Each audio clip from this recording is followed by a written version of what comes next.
All right, guys, so we've seen massive reprints in the past. We've seen wave releases in the past, and normally that's when the beginning of the end starts. So the first set we really saw released waves for was Prismatic Evolutions back in January. Roughly, they announced that it was going to be drug out through the whole year, and they've stayed true to that. We still have those pin collections dropping, I think, sometime in November. Truly, Prismatic has dropped the whole year. We've seen multiple reprints of bundles, ETBs, PC ETBs, and Prismatic is still double to triple MSRP, depending on what product you're looking at. But even with the multiple reprints, Prismatic is fine. We are finally now seeing waived releases for normal sets, starting with Mega Evolutions. MEO1, I don't really want to call it a base set, but you call it a base set, whatever. We are seeing wave releases with Mega Evolutions, and last time we saw this was Sword and Shield, where they did wave releases with a bunch of booster boxes, and they just hammered LCSs and distribution with booster box after booster box and ETV after ETV. And Danny Phantom did a fantastic video on this. He brought up like his old invoices and saw how much booster boxes he was getting at what time or what date. And then if it was like 10% above normal wholesale or normal wholesale costs, I'll drop a link in the description to his video. I believe it starts at about 16 minutes and 50 seconds. So definitely check that out. Danny's awesome. So we did see that with sets like Chilling Reign, Evolving Skies, Vivid Voltage. That was like the beginning of the end. And if you look at his video, it was like 700 booster boxes hitting all at once. And then it was like 400 booster boxes a week later. And then it was 120 ETBs a week later. So there was like thousands of dollars in invoices becoming due. And as a shop right now, you don't have that issue. You can, buy your $1,000 of Destiny Rivals booster boxes and throw half of them in the closet, sell the first half at double MSRP.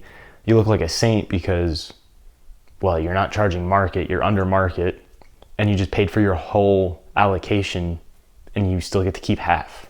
Because of that, A, we're seeing less product hit the market, and B, like they don't have to sell. You see what I'm saying? Whereas if you're getting 700 booster boxes a week, you have invoices due, you need to churn that inventory, which drives prices down.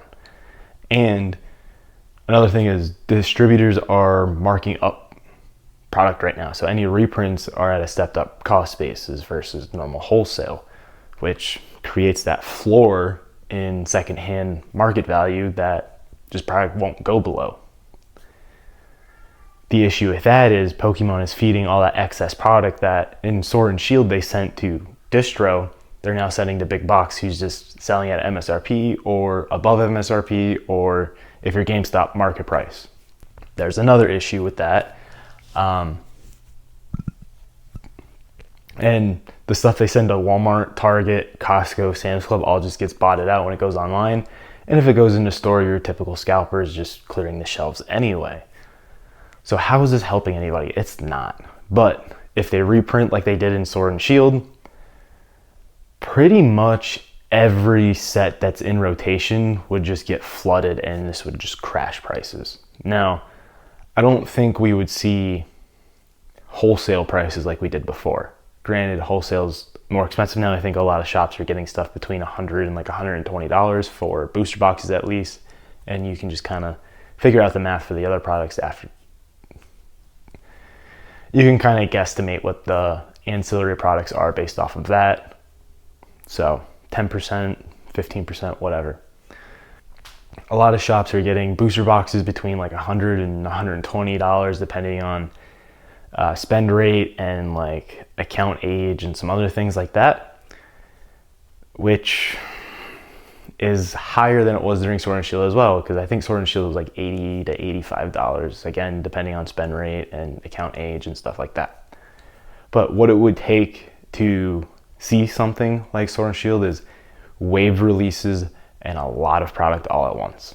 And I know I was a component of like, hey, Mega Evolutions releasing in 2 waves, not a good sign, because Wave 1 is going to come out super expensive. Wave 2, a lot of shops are just going to sell it at market price. And I was wrong. We didn't see that. We saw Wave 2 actually bring the market down like 50, 60 bucks on Mega Evolutions booster boxes. We saw ETBs come down, but then again, ETBs were delayed. So there's a lot into it, but we did see the market come down on sealed product. We're seeing it on singles too. Those gold cards were super, super hot, going just skyrocketing in price over like $750. And now they're back down to about what they were when they originally released. And another thing is that shops are trying to maximize their allocations right now. So they are spending a bunch of money on dead product, which, you know, now they don't have as much money for other things, but that allows them to get good product.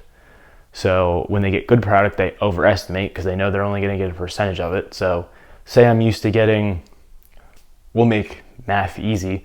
Say I'm used to getting $500,000 of booster boxes, right? Well, if I ask for $500,000 of booster boxes, they're only going to give me 50%. So now I'm only going to spend $250,000. I'm going to get half my product. So I'm going to ask for $1 million worth of product, damn well knowing I'm only going to get 50%, which is what I want anyway. Well, if Pokemon does this, say MEO5, MEO8, whatever it is, and there's just a crap ton of product right on release, and I ask for $1 million, and guess what? Distro gives me $1 million. Now I'm on the hook for that. Now I have to buy that. Now I'm panicking.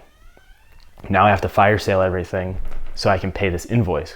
If I don't pay the invoice, a lot of times distributors will just drop you, especially now because there's so many people that want it or have access and need product. A lot of times distro just straight up drops you, says, okay, see you, bye-bye. Or, I mean, that's really what's gonna happen. There's no or, that's what's gonna happen.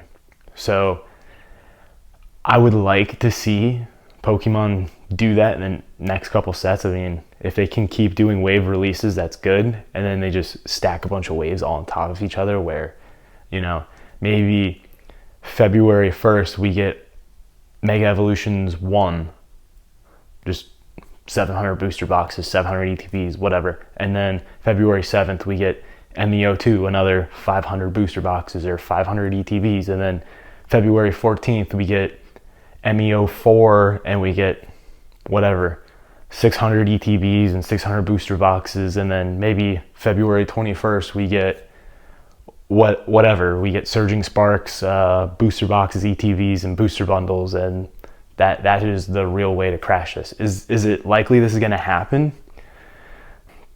That's just tough to say. There's no word on this coming out. There's a rumor. I think it was probably PokeNotify that started, but I'm not 100% sure, that showed like Twilight, Surging Sparks, Prismatic, Obsidian Flames, and maybe one other set were supposed to be getting like heavily restocked for the holidays, and there's no confirmation on that. I really don't like how PokeNotify spreads false information, but it's a rumor going around the rumor mill, and there's no weight to that yet. Nobody's seen anything, so I just can't see that happening. And Obsidian Flames is supposed to go out of print like early next year. I doubt we see Obsidian Flames. The rest of them, maybe. Again, I highly doubt a lot of these things are going to go to MSRP. They might get close, but I highly doubt it. Unless we see those huge waves like we saw with Sword and Shield, where it's just set after set after set, and it's just coming all at once, and it has to go to distro. It can't keep going to big box. Big box can't keep getting it. It's not going to work. Well, let me know in the comments below, guys. Do you think that's what we're looking at with these wave releases? Do you think that's what Pokemon's trying to do again? Or if you have another idea, let me know in the comments below. I'll chit chat with you. If you liked the video, smash that subscribe button and head on over to my website, maxpacks.com, where you can find sealed Pokemon products. We have Mega Evolutions restock coming very soon. And I'll see you guys on the next one.